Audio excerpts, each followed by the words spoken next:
Hey everyone, we're here with another episode of Success Stories Unplugged. I'm here with sophomore Collin Chandler. Excited for a big year. Collin, thank you so much for joining us today. Yeah, no problem. I'm glad to be here. I know that you guys are set for a big year. You came in last year, situation a little different where you'd taken a couple years off basketball and had a ramp up process. We talked about it with you on Media Day. What was it like last year getting back into basketball and adapting to everything?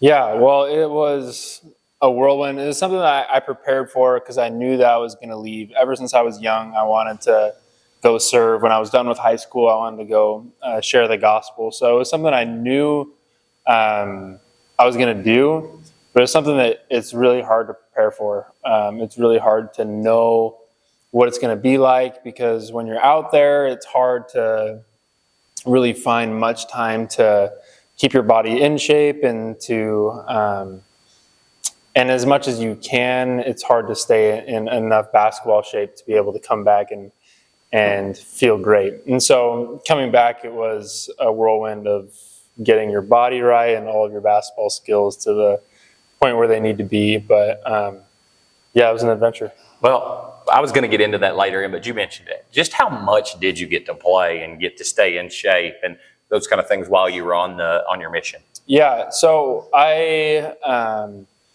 we had the same schedule every day, and it was pretty routine. And so we'd wake up, and I'd have 30 to 45 minutes to work out with the limited supplies that we have. I would move from apartment to apartment, and you couldn't take weights with you. So some apartments had like a dumbbell or two. Some had a basketball court, except for when I was in Africa, there was no basketball, and mostly in England, there was no basketball around. So it was as if I could even find a hoop, so I would go months on end without seeing a basketball hoop or anything like that. Months on end without seeing one. Yep. And you went from being one of the top 25 recruits in the country to not seeing a basketball. I know Coach Pope came from BYU, so I guess did he have experience in the ramp-up process? Do you know if he had any other players before come off of a mission there before? For sure, he had, and a bunch of experience, especially at BYU, and even before then at UVU. I know he had missionaries come back, and if it was left up to me, it probably would have been a mess because when I came back, I just wanted to go. I just wanted to push my body because I maybe felt good or felt like I was ready. But he was great at telling me just be patient. Like, I know how these things go. Yeah. I know you might feel good, but it's dangerous to get your body doing this too early. And so, and when I was being recruited, that was a big thing for me as well. Is I need to have someone who's going to understand me, who's going to be patient with me and understand that it's a process to come back. And so that was a big blessing for me, having Coach Pope, who knew what it was going to look like for me, rather than not very many coaches have the experience of having missionaries come back. And so that was important for me. Man, you talk about that. Just how important is your faith to you? And just how important is it to be around Coach Pope, who understands that? You said he had the experience at UVU, he had the experience at BYU. Maybe not the same environment and culture here in Lexington. How important is your faith to you, and how important is it to have someone like Coach Pope that completely understands the situation, especially coming off of the 2-year missionary? Yeah, status? well, my faith is the most important thing to me in my life, my faith in Jesus Christ and the effect that it has on my life. And being in Utah, being around a lot of people who believe similar things is great and all, but I believe our purpose here as believers is to come spread the gospel. And so being in a place where not very many people have heard of the gospel or heard of the restored gospel, I feel like this is a place where I belong to share my faith and to exercise it even more, to feel uncomfortable where a lot of people maybe don't know where I come from, and I have the chance to share what I believe. But having Coach Pope here is great. And not just Coach Pope, and also the family that I've met at church. They've welcomed me with open arms and helped me feel, even though I don't have family here, feel like I have family here. When you come off, when you committed to BYU originally, one of the top recruits in the country, and then you go on your mission, and that was just, it seems like you had just an amazing experience from the conversations that I've seen you have before. How was the process of getting recruited by Kentucky and that decision to maybe go to an environment that you may have never been in before? Talk about that process, because a lot changed while you were gone. Coach Pope comes here, his first team. I know this was a dream for him to come back here. Just talk about that recruiting process and your decision-making process to, like you said, your ultimate goal is to spread the gospel. I'm actually an associate pastor myself. Oh, yeah. And That's so awesome. I completely understand where you're coming from. But just talk about that recruiting process and how hard of a decision maybe it was to go to a different environment. Yeah, well, the time that Coach Pope decided to come here to Kentucky and that news broke, I was still in England. I had 3 weeks left of my mission, and that is kind of a time as a missionary where you're like just trying to still block out anything going on at home, because you can get really antsy to get home. You haven't been home for two years and you're right there at the end. And so I was trying to stay locked in, and then that happened and I was like, oh, well, now I got to think about what's going on after. I kind of got a little bit homesick and antsy to get home. But when I first heard the news, the decision was easy for me. I made the decision that night. I was like, I'm going to Kentucky, just because it's. This is basketball. Yeah, this is basketball. This is what you dream of. I would have loved to be in Utah, and I love Utah, and I would have loved to be close to my family. But this is a dream for any kid, so it made the decision easy. Now, I'm going to ask you a question, going a little bit to on the court. In my interviews, we try to focus mainly off the court because like everybody wants to talk about on the court. But talk about your decision to return to Kentucky. Mm-hmm. I'm sure in today's climate, you would have had a lot of options. You come in last year, didn't start maybe the way you wanted. Mm-hmm. But who could blame you? It was the way that you hadn't played basketball in 2 years, ramp-up process, dealt with a few little nagging injuries, I think, didn't you, when you first come back? Yeah. And then come to the NCAA tournament, Collin Chandler turned it on. You had a phenomenal run there in March, and on the biggest stages. I mean, you were hitting threes, your game was evolving, you were playing well. Talk about your decision to stay here at Kentucky when I'm sure in this climate there would have been other options. Yeah, well, I think for anybody in the back of your mind is the kind of easy way out is, when things get hard and when things don't go your way, it's like, I could just go home and play at home in front of my family, maybe it depends where you go, but an easier route to playing time or to whatever it may be. But I think for me, and what it's always been is I have the confidence that I can play at the highest level. Ever since I was a kid, I've felt like whenever I go to play that I'm the best player. I feel like I'm a competitor in that way. And so I think by the end of the season, that's the way that I was feeling, is I felt confident in going out and I can perform. And so I think that was a big thing for me in wanting to stay at Kentucky is I got a little bit of a taste of what it's like to play at that level in Kentucky. And so that's just, I want to. It seems like maybe on social media that last year, towards the end of the year, where you were coming on so strong, at the end of the year, fans started really loving it when Collin Chandler would come into the game. They would love it when you would hit those big shots, when you would hit those threes. What's it like playing in front of that crowd? I'm sure that, I grew up here, and I've been to Rupp Arena 1,000 times in my life. What was it like playing in front of those fans, and how different was it? I mean, this place is like no other when it comes to a fan base. So true. I think the coolest thing is the way that it felt like I wasn't new.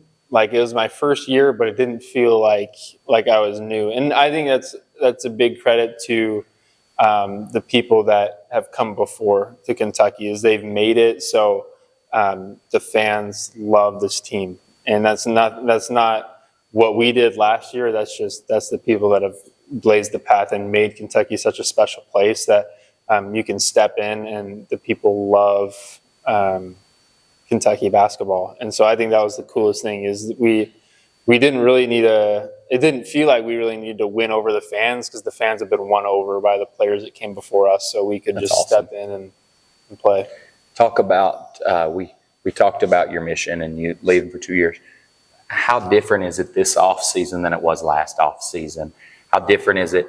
You talked about the ramp up process, a few nagging injuries. Mm-hmm. How different is it this off season, and what can fans expect out of your game? I know you're going to be competitive, but like, how different is it this year going into last year?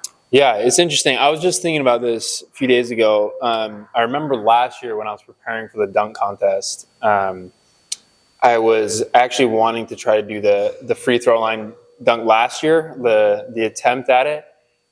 But Brandon Wells and Randy were like, no. Like, I was just coming back from my hamstring injury. Yeah. Like, I just... They weren't letting maybe you a week, do it. They're like, you're not doing that. You're not risking running and jumping like that. And so it was around this time last year that I really got to play with the guys for the first time. Like, in the summer, I was on the sideline trying to work on sprinting and working back into that and cutting. And then I hurt my hamstring a little bit in August up until around this time. So it was so hard to really be able to focus on basketball, and the beginning of it is complicated with my body and stuff. So now this offseason has just felt like it's felt like an eternity to get better. It's felt like I've had, and my coaches have been great at helping me pinpoint what I want to work on. The summer was huge for my ball handling and my inside finishing. Those were two huge goals for me as a player, and it's just felt like I've had a long time to work on those things and to polish up those things on offense. And so that's been the biggest difference, is it felt like I've had so much time. Now, I know as media, we're supposed to say non-biased. And I'm not saying this because you're sitting here. You can ask my buddy that's behind the camera. I work for a fan site. Mm-hmm. So I'm a Kentucky fan at heart. Yeah. I think that's pretty clear. I'm not lying to you. I've already picked. Every year I have my favorite player that I'm rooting for. You're my guy this year. So it's all on your back. You're my guy this year. Somebody tweeted at me the other day and was like, you have your favorite every year. Who is it? And I was like, I'm the president of the Collin Chandler fan club. So I was glad that Greg and Deb made it possible for me to talk with you, Deb. I appreciate that. I just think your story is awesome, man, where you went and did what you thought was right for your faith, and then you stay true to that, and then follow your commitment to Coach Pope and come here. And I loved how last year when the season started, I'm not going to say it was a struggle, but I'm saying it was an adjustment, and then you got so much better. I think there's a lot of fans rooting for you this year. How has Coach Pope expressed to you guys? We talked about the fans and how they made it feel like you've always been here. Yeah. I was at the practice facility the other day. Y'all got that banner up. It says assignment number 9. How's Coach Pope done relaying the message to you guys that when you go for number 9, this isn't just for you. It does mean more here. Their fans, their happiness, their excitement. There are fans that save up all year just to go watch you guys play a mid-major opponent and Rupp. How has he conveyed that number 9 is not just for you guys, but there's 4 million Kentuckians that they're hinging on that as well? I don't think there's a day that goes by that Coach Pope doesn't talk about BBN with us.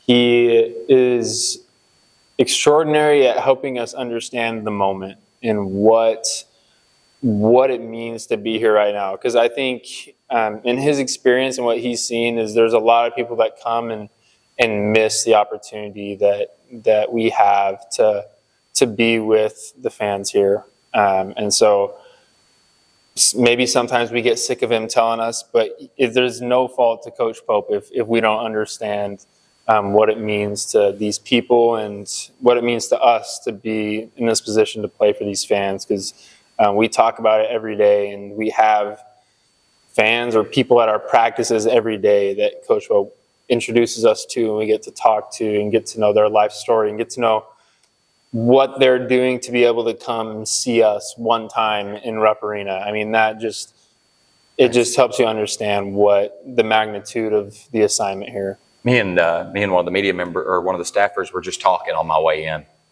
You're a sophomore technically, but because you've had a lot of life experience, seen a lot of ways that people live different life with doing the mission. Yeah. You went to England, went to Africa.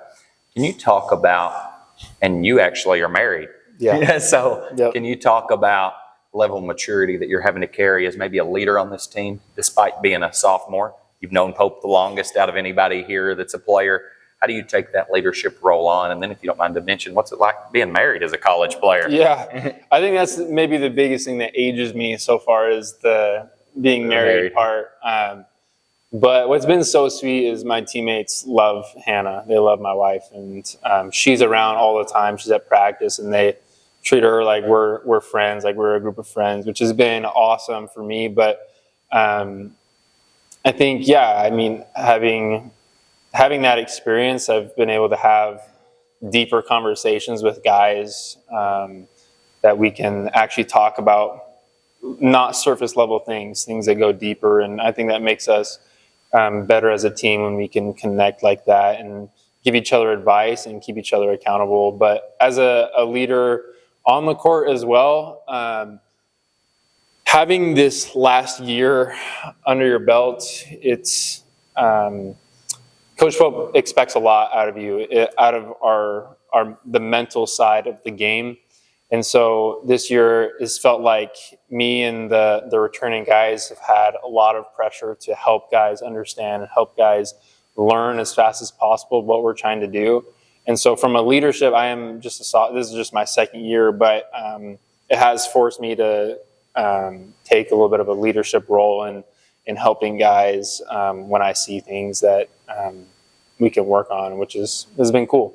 You talked about the connection that you have with the players and how they, treat your wife just like a family, friend group, whatever. Can you talk about maybe how's this team meshing? I know I'm not even just on the court, off the court. Like you said, you've had a lot of life experience. You've seen a lot. You were here last year. Yeah. How is this team meshing off the court? Because it seems like I talked with, I think it was Trent the other day. He said it's great this year. He said you guys had great last year too, but he said that this year it seems like there is something special about this group. Yeah, it feels like there's something authentic with it. Like with guys coming together from all different parts, like you have to have a little bit of going out of your way to get to know guys. Maybe when you wouldn't otherwise. This year it's just been so natural. Like the coaches haven't had to force us to do anything together. They haven't had to plan anything for us to get together because a bunch of guys just love being together and love going and doing things together and having making memories. I feel like we've already made a bunch of memories together that are authentic, just because we want to be around each other. I think we've maybe enjoyed, or we've not as much enjoyed being with each other on the basketball court. It's been a good little chippy summer and off season. So is this team? Is there a good competitive nature? Yeah. It gets, y'all are deep this year. Yeah, no, it's great. Like every day is a battle in practice, and we keep track of wins. Everyone's competitive, and we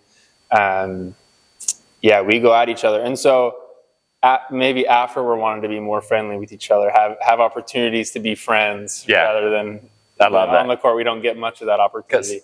I'll just look at the guard room. Otega coming back. Saw yesterday he was the preseason SEC Player of the Year. One place released him as the preseason All-American. He's pretty solidified in his role. Played a great role last year. Everybody else competing for starting spots, competing for playing time. How competitive is it getting in that guard room at least? Yeah, for sure. I mean, good way, of course. Yeah, no, every day and that's all you can hope for as a guard, is that you're in a place where you have to compete for playing time, and you have to compete for a spot, because that's how you know you're at a place special. And I think there's going to be room for everyone to play, just because we are deep in how we want to play. I think our emphasis right now is you control how much you play, and that's a lot with our conditioning. Is if you can play for 6 minutes straight and do everything that we're asking you to do, then you'll play. And if you can't, we'll sub you out and give you a little rest, and we'll go. Can you ease the fans' mind? I know there's a lot of people wondering this year, because you guys, Pope talked about you were going to get more athletic. Said you guys had a great team last year, but you were going to get more athletic. Sure. Running up and down the floor, that was the goal. I know that athleticism has always been one of your strengths.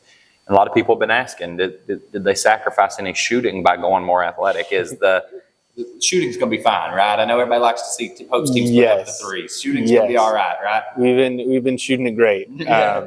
We've been shooting it great, and I wouldn't worry too much about it. That's awesome. I wouldn't worry. Yeah. That's awesome. So before we finish, like I said, I talked mostly about off the court. We've talked a lot about the mission, about the trip, about the thing. How's life in Lexington for you and your wife? Are you guys enjoying this area? I know Lexington's near and dear to my heart. Been home for the Central Kentucky area. Been home for a long time. But how is living in Lexington and adjusting to this area? Maybe what's some of your favorite parts about it? Yeah. I mean, you talked. I know you like local taco. Yep. But other than that, what's some of your favorite parts about this area? Yeah, well, it's interesting.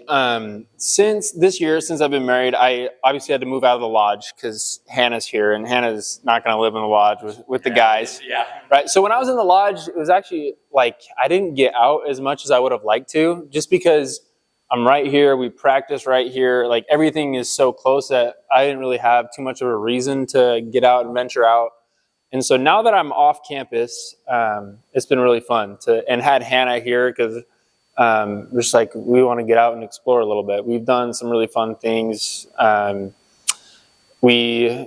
the summer I love to golf, so I got to go around to a bunch of golf courses, which was. Where's your favorite place you played here? Like quite often. I love Keene Trace, the Champion or the regular Keene Trace golf course. Just the people, those guys are awesome over there, and for allowing me to come play. Our favorite thing to do is just drive by the horse farms around sunset. That's probably my favorite part of Lexington. When I was in England, my favorite part of England was the green rolling hills. You'd drive on like narrow roads and have sheep around just on the hills. But here it reminds me of England actually when I get out of Lexington a little bit. Just the green rolling hills, but just horses out there. And so that's pretty sweet. And so we've loved living in Lexington. It's been great, and the people have been awesome. I don't know if I've had a bad experience with somebody here in Lexington, which is great. That's awesome, man. Real quick, you talked about living in England, living in Africa. How different was that living over there? I know you run a mission, staying busy. You talked about not a ton of free time, but how different was it to live in those areas? Well, yeah, I feel like the mission really helps you to actually like experience living there because you don't spend any time really in your apartment. When you wake up, you're out with the people all day, every day. And so my time in Africa, I was there for 2 months, and it felt like I was there for a whole year with what I experienced there and the people just walking around. And those people were humble. That was the biggest thing in Africa is the people were humble, and it kind of breaks your heart a little bit with the way that they live, the things that they struggle for, the water that they struggle for. But they were the happiest people I've ever met in my entire life.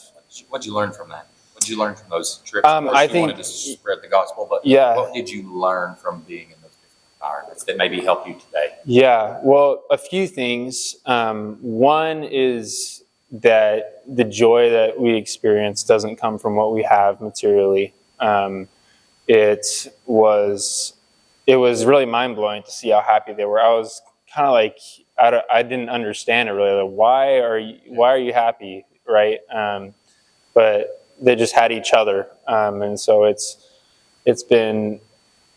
helped me value my relationships with people. And in a basketball sense, even when times get tough on the court, that's got to help you lean back into that with your teammates, your coaches, your players. Probably. Yeah, we're together. We get to suffer together, and there's joy in that. And